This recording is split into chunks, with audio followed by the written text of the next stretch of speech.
Hey guys, today I'm going to start off with an apology to the ladies. Ladies, this is Mr. Betts, and let me just say on behalf of all world history, sorry for being so sexist. It wasn't always this way. Some scholars say the Neolithic Revolution itself is to blame. Now, it was hard to have strict gender roles when you're chasing your dinner day after day. But once humans started mastering agriculture and domestication of animals, somebody needed to stay at home and raise the kids and keep order. Again, so sorry. So why do I bring it up? Well, it affects a lot of students, especially girls. In global history, the gender bias can get really bad. Point in case, I went through the ancient Egypt section of a widely used textbook and wrote down all the names of female figures and gods listed. And here they are. And now, the males. Little different, huh? That's like a 4-to-1 ratio. Makes you even wonder how they made new Egyptians during the ancient times. So today we're going to focus on one of the most important and powerful females in Egyptian history, Hatshepsut. What, you thought I was going to say Cleopatra? She may be more famous, but come on. She lived like 1,000 years after what we consider to be ancient Egypt. She was more Greek than Egyptian, and she's most remembered for not what she did, but who she did? Compared to Hatshepsut, Cleopatra is kind of like Egypt's Kim Kardashian. Now, I hate to be a slave to dates, but we should probably do a timeline. We break Egyptian history into 3 major periods. The first is the Old Kingdom, aka Pyramid Time. The second, appropriately enough, is the Middle Kingdom, which was a great time for literature but ended with the rise of the Hyksos. And lastly, the New Kingdom.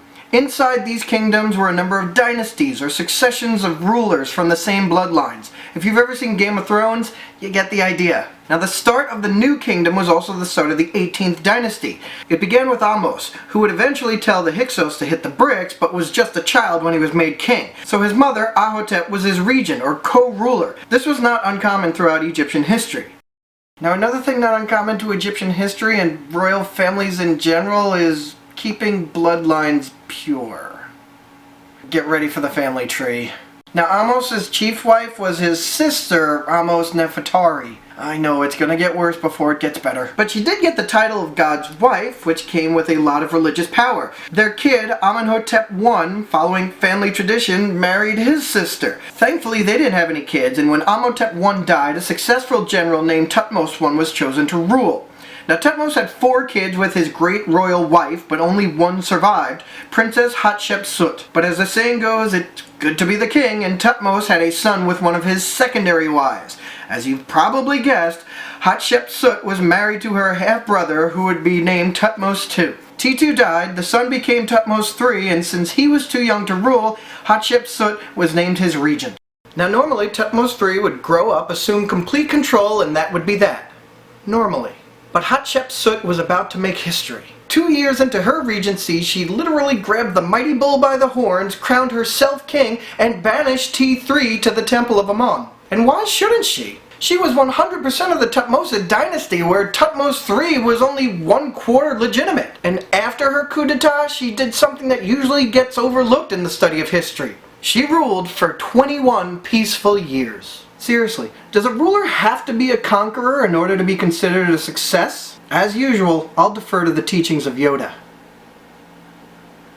So if she wasn't waging war, what did she do for those 2 decades? How about restoring trade relations with the land of Punt that had been cut off for hundreds of years? Also, she was able to hold off a conniving sect of priests that wanted to get her stepson back in power for their own gain. And heck, I gotta give it up to her mortuary temple at Deir el-Bahari. Not to sound like a hipster, but pyramid tombs are so overrated. And she rocked a sweet fake beard. Not trying to convince people that she was a man, but honoring an old royal tradition while still obliterating gender barriers. Now sure, after Hatshepsut finally died of natural causes, Thutmose III became pharaoh, and proceeded to have many of Hattie's monuments destroyed and her name erased. Yeah, real big man picking on a dead woman. But the important thing to remember is not only did this woman succeed in a traditionally man's role, she dominated it. Alright, so let's sum it up in case you're in denial. Get it?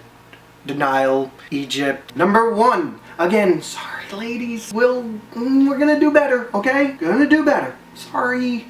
Number 2. Egyptian dynasties were not very good at diversifying their portfolios. And number 3, anyone of any gender can be a good ruler. Although it doesn't hurt to sport a nice beard. Well, that's all I got. Don't forget to go to MrBettsClass.com for the script and citation. Be safe, and I'll see you next time. As usual, I'll defer to the teachings of Yoda.